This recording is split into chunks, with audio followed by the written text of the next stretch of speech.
राधे राधे दोस्तों। तो आज का जो वीडियो है वो हम बात करने वाले हैं एक ऐसी टॉपिक के ऊपर जिसको हम चाहकर भी अवॉइड नहीं कर सकते। जब भी हम कभी इस चीज़ के बारे में बात करते हैं, कुछ लोग इसको पॉजिटिवली लेते हैं, कुछ लोग इसको आध्यात्मिकली लेते हैं, कुछ लोग इसको नेगेटिवली लेते हैं। लेकिन सबसे बड़ा सच दुनिया में अगर कुछ है तो वो है मृत्यु, जिसको हम फिज़िकल फॉर्म में डेथ बोलते हैं। लेकिन वो मृत्यु हमारा अंत नहीं है, वो हमारा शुरुआत है। अब बहुत सारे सवाल इससे रिलेटेड हमारे मन में आते हैं। बहुत सारे ज्ञानियों ने उसके ऊपर वीडियोस बनाए हैं। बहुत सारे ज्ञान हमको ग्रंथ पुराण अलग अलग जगहों पे मिल जाते हैं।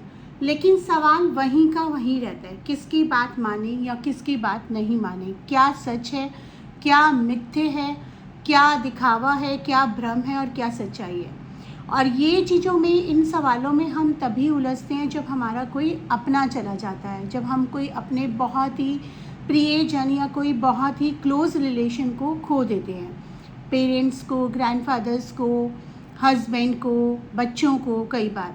और तब ये सवाल इतना ज़्यादा कचोटता है। कई बार तो कुछ लोगों का इतना यंग एज में डेथ होता है कि उनको ये नहीं समझ में आता कि इसमें कौन से कर्म इन्वॉल्व थे या ये क्यों हुआ। या कई बार अजन्मे बच्चों की मृत्यु हो जाती है आने से पहले ही। अब इसके ऊपर बहुत सारा ज्ञान अवेलेबल है, लेकिन जो मेरी आध्यात्मिक रिसर्च है, सॉरी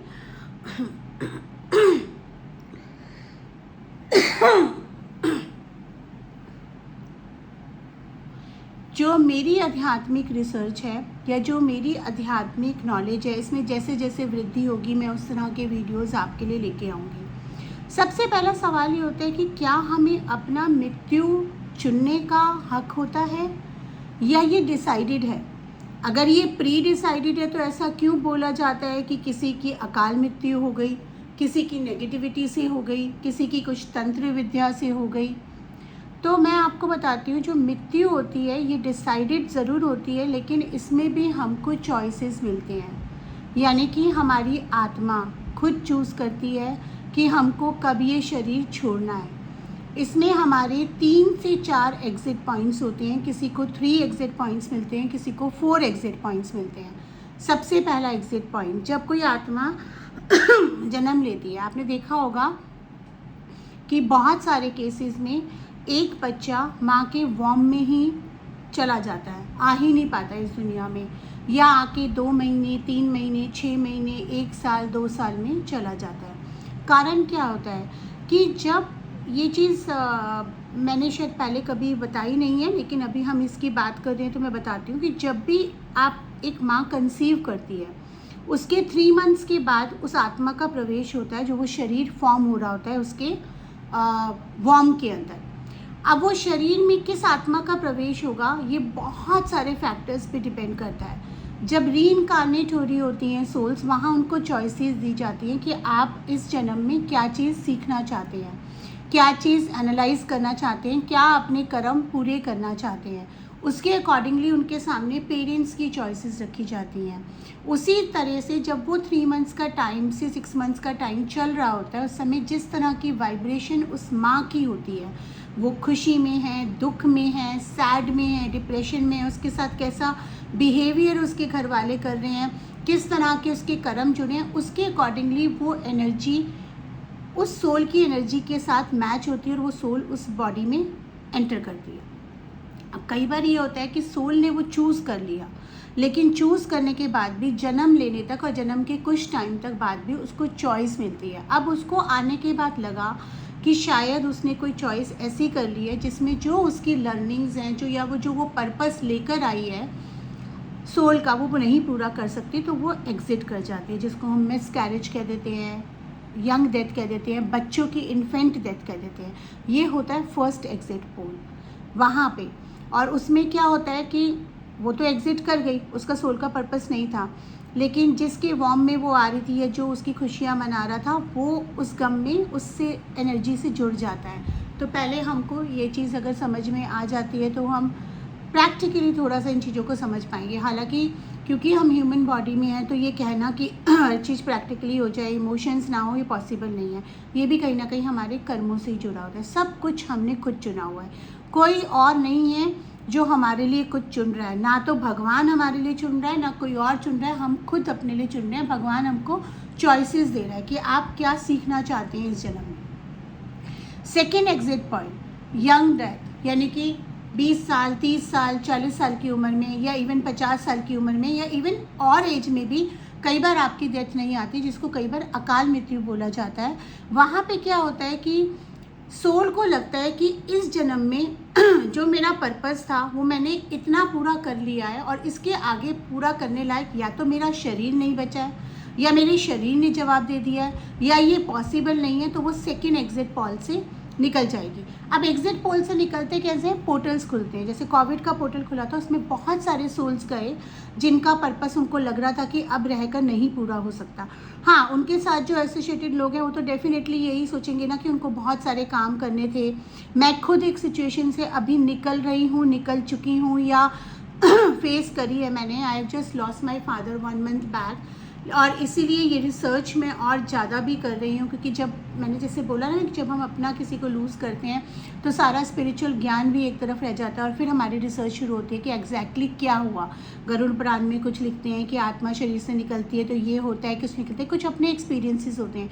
क्योंकि मैं 20 ईयर्स से इस प्रोफेशन में हूँ, तो कुछ एक्सपीरियंसेस मेरे हैं, कुछ मैं रिसर्च कर रही हूँ, कुछ मेरा अभी एक वो फेस चल रहा है जहाँ पे एक्सेप्टेंस आ रही है, कभी नहीं आ रही है।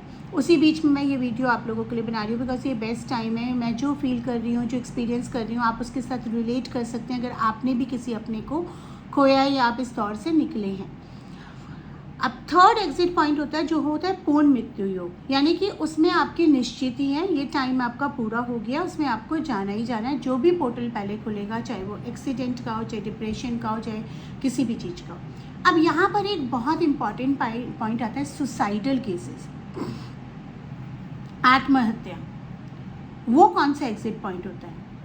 वो अनफॉर्चुनेटली फर्स्ट या सेकेंड एग्जिट पॉइंट हो सकता है, लेकिन वो यूनिवर्स भी एडवाइस नहीं करता है। लेकिन वो कुछ सिचुएशंस ऐसी होती हैं वहाँ जहाँ पे नेगेटिव अटैक्स बहुत ज़्यादा हो रहे हैं, आपके आसपास बहुत नेगेटिव एनर्जीज़ हैं, आपका एक पोर्टल खुला, साथ में आपके सोल को भी फील हो रहा है कि आप वो पर्पस नहीं सॉल्व कर सकते हैं, या कर भी सकते हैं, लेकिन आपकी सोल ने बिल्कुल एनर्जी लूज़ कर दी है, बिल्कुल गिव अप कर दिया, और वो ट्राई ही नहीं करना चाहती। वहाँ पे वो सुसाइडल का एग्जिट पोल एक्सेप्ट करती है। लेकिन सुसाइडल एग्जिट पोल्स जो होते हैं, इट्स ऑलवेज पेनफुल, बिकॉज उसको ना तो वो मुक्ति मिल पाती है, और उसके बाद बहुत सारे सोल्स ऐसे होते हैं जो रिग्रेट करते हैं, और वो इस रिल्म में अटक के रह जाते हैं। ना तो वो उस पोर्टल में लाइट में जा पाते हैं, और ना वो अपने शरीर में वापस आ पाते हैं। उनको रिग्रेट भी होता है, उनको कहीं एक पॉइंट पे लगता है हमने जल्दी कर दी। इस तरह के केसेस भी होते हैं। इसके बारे में अगर आप और बात करना चाहते हैं और जानना चाहते हैं, मुझे कमेंट सेक्शन में बताइए, मैं लेकर आऊँगी। एक वीडियो में ये भी लेकर आऊँगी, क्या हमें अपनी मृत्यु का एहसास पहले से होता है? क्या लक्षण हैं वो जो हमें दिखने शुरू हो जाते हैं? क्या लक्षण हैं जो हम आसपास देख सकते हैं? क्या हम उसको सेग्रीगेट कर सकते हैं नॉर्मल बीमारी या नॉर्मल लक्षणों से, और कि मृत्यु हमारी नज़दीक है? उसके बारे में भी हम एक वीडियो बनाएंगे, लेकिन उससे पहले इस वीडियो पे आप कमेंट जरूर दीजिएगा। और देखिए, बहुत सारे कमेंट्स मेरे पास आ रहे हैं कुछ सेलिब्रिटी रीडिंग्स के लिए। तो अभी फ़िलहाल तो कुछ महीनों तक सेलिब्रिटी रीडिंग्स इस चैनल पे नहीं आने वाली हैं, एंड मैं आप लोगों से भी रिक्वेस्ट करती हूँ कि आप इस चीज़ को रिस्पेक्ट करिए, क्योंकि ये चैनल आध्यात्मिक चैनल है। इसमें टैरो भी होता है, इसमें आकाशिक भी होता है, इसमें पास्ट लाइफ रिग्रेशन भी होता है, और इसमें ये आध्यात्मिक ज्ञान का भी होता है। तो हम आज की तारीख में अभी हम आध्यात्मिक ज्ञान की तरफ बढ़ रहे हैं। जब वो टाइम आएगा, जब वो टाइम था जब सेलिब्रिटी रीडिंग्स करे थे, तब मैंने वो करा। जब वो टाइम वापस आएगा तो मैं रिज्यूम करूँगी। फ़िलहाल अभी जो मेरे पास रिक्वेस्ट आ रहे हैं बहुत सारे लोगों के, वो इन आध्यात्मिक ज्ञानों के आ रहे हैं। मैं आजकल आकाशिक के सेशंस भी बहुत ज़्यादा ले रही हूँ, पास्ट लाइफ रिग्रेशंस के एंड सोल एक्सेस सेशंस भी ले रही हूँ, तो इसलिए उसी तरह के रिक्वेस्ट आ रहे हैं। बहुत सारे लोग हैं जो ट्रबल हो रहे हैं इन थॉट्स से, बहुत सारे लोग हैं जिनको काफ़ी कुछ जानना है। तो अभी मेरी ड्यूटी उनके प्रति है। और अगर आप भी अपना आकाशिक रिकॉर्ड रीडिंग बुक कराना चाहते हैं, जिसमें आपके सोल का पर्पस क्या है, सोल इम्प्रिंट्स क्या है, वो जानना चाहते हैं, तो आप मुझे व्हाट्सअप कर सकते हैं। डिस्क्रिप्शन सेक्शन में सारे डिटेल्स लिखे हैं। आकाशिक के लिए मैं आपको ये बताऊं, जो आकाशिक रिकॉर्ड रीडिंग होती है टैरो की तरह नहीं होती, इसमें जो लिखा होता है वही बताया जाता है। तो ओपन माइंड के साथ आइए, ये लेसन्स लर्न करने के लिए होती है। ये आपके सोल्स की जो लेसन्स हैं, जो आपकी सोल ने चूज़ करी है आपके लिए, वो बताने के लिए होती है। उससे आपको एक गाइडेंस मिलता है कि आपको अपनी लाइफ को कैसे लेना है, कैसे बेटर बनाना है, क्या सोल पर्पस पूरा करना है और किस तरह से पीस अटेन करना है। Thank you so much. Radhe Radhe.